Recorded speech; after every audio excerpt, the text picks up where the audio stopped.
Улаанбаатар хоттой ховдын төчийн оюутан залуучуудын холбооны энэ жил үүсгэн байгуулагдсны 10 жилийн ойтойгоо залгаж буй юм. Энэ утгаараа ойгоо өгцөн олон ажил төлөвлөж байгаагаас анхлан сайн үйлс дэлгэрэг аяныг зохион байгуулж, тус аяны нэрмжит волейболын авраг шалгаруулах тэмцээнийг аймгийн биеийн тамирын спортын газар, аймгийн волейболын холбоотой хамтран энэ амралтын өдрүүдэд спортын ордонд амжилттай зохион байгууллаа. Ховд аймгийн өвжилт хүндэр цацуудтай байгаа малчдад туслах, мөн аймгийн эмзэг бүлэгт хамаарах асрамжийн газарт амьдарч буй ахмадуудад дэмжлэг үзүүлэх үүдний сууг аяныг эхлүүлсэн бөгөөд аяны хүрээнд зохион байгуулагдаж буй тус тэмцээнээр дамжуулан залуучуудыг аяндаа татан оролцуулах, залуучуудын чөлөө цагийг зөв боловсон өнгөрүүлэх зорилгоор уг тэмцээнийг зохион байгууллаа. Хамгийн гол нь тэмцээнээс олсон орлогыг сайн үйлс дэлгэрэг аянд зориулах юм а.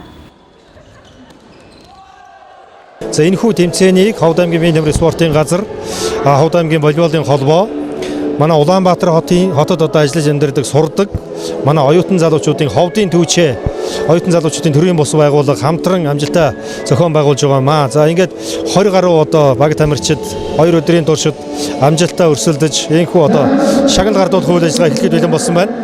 За хамгийн гол нь манай залуучууд маань санаачлаад энэ тэмцээний одоо шагналын сангаас одоо халамжид одоо асруулж байгаа хүний асрамжинд байдаг иргэдтэй одоо тодорхой хэмжээний бас тэтгэлэг өгөх, зааман одоо цаг агаар хүндэр зуд одоо нэрвэгдэж болсгүй сумдад одоо сумдын малчтад бас тэтгэлэг байдлаар одоо бас шагналын сангаас өгөх ийм санаачлалыг гаргаж ажиллаж байна.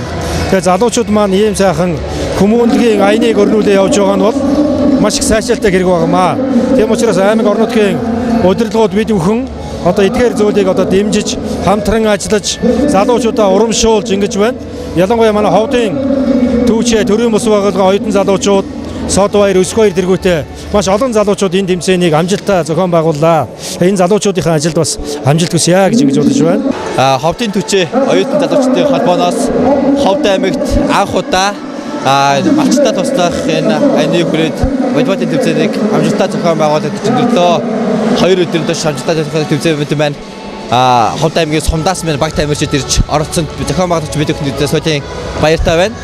Энэ жил ялангуяа Ховдын түүчээ оюутан залуучдын холбооны 10 жилийн тохиож байгаа. 10 жилийн анхныхаа үйл ажиллагааг энэ сайхан үйл ажиллагаагаар эхэлсэнтэй бид бүхэнд баяртай байна. Цаашаа дэнэг сайхан арга хэмжээг Ховд аймагт ялангуяа Ховд аймагт жил болгон уламжлалт болон зохион байгуулахаар төлөвлөд байна.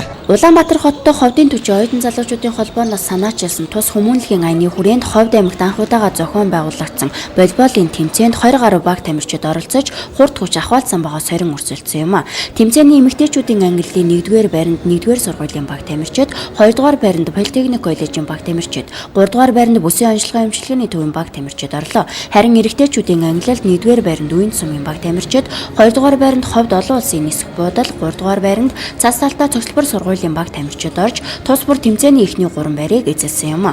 Мөн энэхүү тэмцээний үеэр шилдэг тоглогчдыг шалгаруулж шагнаж урамшууллаа.